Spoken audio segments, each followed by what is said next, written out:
मोदी सरकार के बारे में कहा जा रहा है कि वो विपक्षी या वो तमाम लोग जो उनकी राय से सहमत नहीं है या उनके ऊपर हमले करते हैं, उनको बख्शते नहीं है। और सेंट्रल एजेंसीज या जो जांच एजेंसियां हैं वो एक्टिव हो जाया करती है, और या तो सीबीआई या तो एनफोर्समेंट डायरेक्टरेट या पुलिस या कोई ना कोई एजेंसी कोई ना कोई ऐसा रास्ता खोज लेती है जिससे या तो घर पे छापे पड़ते हैं या फिर सीबीआई या फिर एफआईआर दर्ज की जाती है या थाने में बुलाया जाता है या फिर गिरफ्तारी होती है। तो क्या ये महज इत्तेफाक है कि इन तमाम इंटरव्यूज के बाद सतपाल मलिक को फिर सीबीआई पूछताछ के लिए बुलाया गया? क्या ये बदले की कार्रवाई है या महज कानूनी रूटीन कार्रवाई है?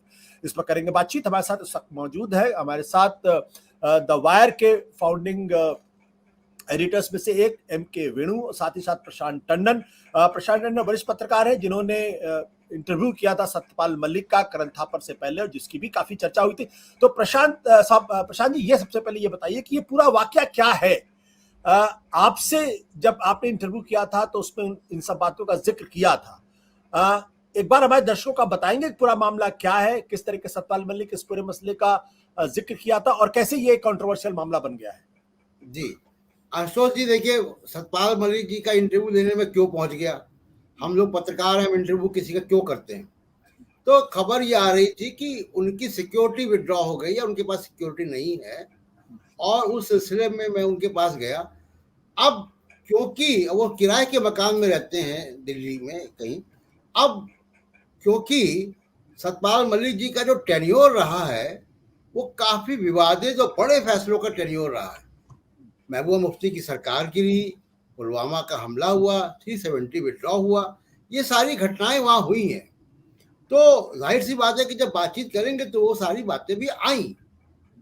अब जो सीबीआई का जो नोटिस है, सीबीआई ने उनको जो बुलावा भेजा है, सतपाल मलिक जी ने मेरे इंटरव्यू में ये कहा, जब वो आरोप लगा, तो सतपाल मलिक जी पहली बात कोई विसल ब्लोअर है, वो घोटाले में शामिल नहीं है, उन्होंने घोटाले को उजागर किया है। और दूसरी बात कि वो गवर्नर के तौर पे उन्होंने वो फैसले किए हैं। तो भारत के संविधान के मुताबिक आर्टिकल 361 में गवर्नर और राष्ट्रपति को लीगल इम्यूनिटी है अपने दौरान, अपने कार्यकाल के दौरान। ये तो एक संवैधानिक बात है।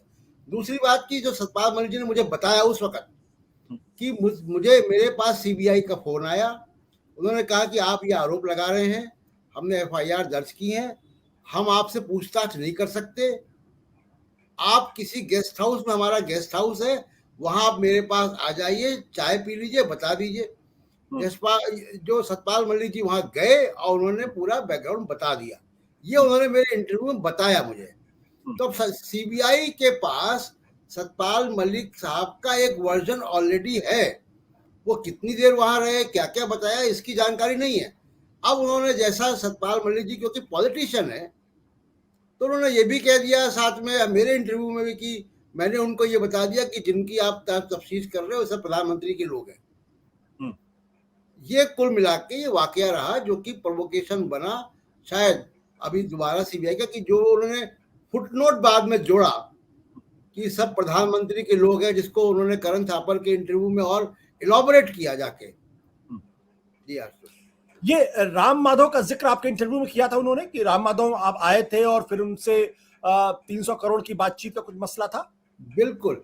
देखिए, सतपाल मलिक जी पब्लिक डोमेन में, प्रेस कॉन्फ्रेंसेस में, पब्लिक मीटिंग्स में कई बार इस बात की चर्चा कर चुके, मीडिया में काफी छपा इसको लेकर कि आरएसएस का कोई फंक्शनरी उनसे मिलता था, उनको 2 फाइल क्लियर करने के लिए 300 करोड़ रुपए मिल जाता अगर वो क्लियर करेंगे। तो मैंने पूछा, अब क्योंकि वो सवाल एक मेडिकल इंश्योरेंस का था और एक हाइड्रो पावर प्लांट का था, तो जब सवाल पूछा मैंने कि आप बार बार एक बात कहते हैं कि आरएसएस का फंक्शनरी इसमें कोई शामिल था, तो मुझे बिल्कुल भी उम्मीद नहीं थी। उन्होंने राम माधव का नाम ले दिया और उन्होंने कहा कि राम माधव जी मुझसे बार बार मिलते रहे, उनका इंटरेस्ट था कोई इसमें। फिर वो 7 बजे आए, मैं आया भी नहीं था, पूरी कहानी उन्होंने बताई। और साथ में उन्होंने ये भी कहा कि भाई वो जो राजभवन में आने जाने की एंट्री होती है, इंटरव्यू के बाद मैंने उनसे पूछा, तो उनके बाद उन्होंने कहा कि जो राजभवन में आने जाने की एंट्री होती, वहां एंट्री है उनकी, तो उससे वो नकार नहीं सकते कि वो नहीं गए थे। अब वो बातचीत क्या हुई थी क्या नहीं हुई थी वो उनके और राम माधव के बीच की बात है। जिस आप राम माधव की बीच की बात कर रहे हैं, दरअसल जब करण थापर ने उनसे ये सवाल पूछा था द वायर के लिए, तो उसमें इसका जिक्र था और उन्होंने पूछा था कि एक दिन पहले हमने इस मामले को बंद कर दिया था और उसके बाद वह जल्दी सुबह आ गए। उन्होंने मुझसे पूछा कि क्या मैंने बीमा मामले को बंद कर दिया है। मैंने कहा हाँ। उन्होंने मुझसे पूछा कि क्या इस संबंध में पत्र चला गया है। इसके जवाब में भी मैंने कहा हाँ, चला गया है। इसके बाद से राम माधव परेशान हो गए। अब इस पर करण थापर ने फिर उनसे पूछा, आप मुझे बताएं कि आपने रिलायंस इंश्योरेंस को उस बीमा योजना को शुरू करने की अनुमति देने से इनकार क्यों किया जो वह कश्मीर में शुरू करना चाहते थे। सतपाल मलिक ने जवाब दिया, मैंने शुरू में इस योजना को पास कर दिया था, लेकिन बहुत से लोगों ने मुझसे इसे वापस लेने के लिए कहा। इस मसले पर पहली बार जो बात हुई वह यह थी कि सरकारी कर्मचारी वास्तव में योजना से नाखुश थे। ऐसा इसलिए क्योंकि सरकारी कर्मचारियों को इस योजना के लिए सालाना 8,500 रुपए का भुगतान करना पड़ता। सेवानिवृत्त अधिकारियों को 20,000 रुपए से अधिक देने पड़ते। इसलिए मैंने दिल्ली में कहा कि सीजीएचएस के तहत हमें कुछ भी भुगतान नहीं करना होता है, तो फिर यहां भुगतान क्यों करें। इसके अलावा और तमाम बातें, यानी ये जो बात वो कह रहे थे, वो साफ तौर पे ये कह रहे थे कि राम माधव दरअसल इस रिलायंस इंश्योरेंस कंपनी के लिए लॉबिंग करने के लिए आए थे। प्रशांत जी, उन्होंने मैंने पूछा उनसे सप्लीमेंट्री, ये सप्लीमेंट्री उनसे पूछा तो उन्होंने उसका सीधा जवाब नहीं दिया। और तो तब मैंने सप्लीमेंट्री दोबारा पूछा उनसे कि भाई डील में तो रिलायंस ही था ना। उन्होंने ये नहीं कहा कि रिलायंस के लिए आए थे। तो मैंने कहा लेकिन डील में तो रिलायंस था। तो उसको उन्होंने नकार दिया कि कोई भी हो, मतलब वो एक जिसको कहते हैं कि श्रग ऑफ कर दिया सवाल को।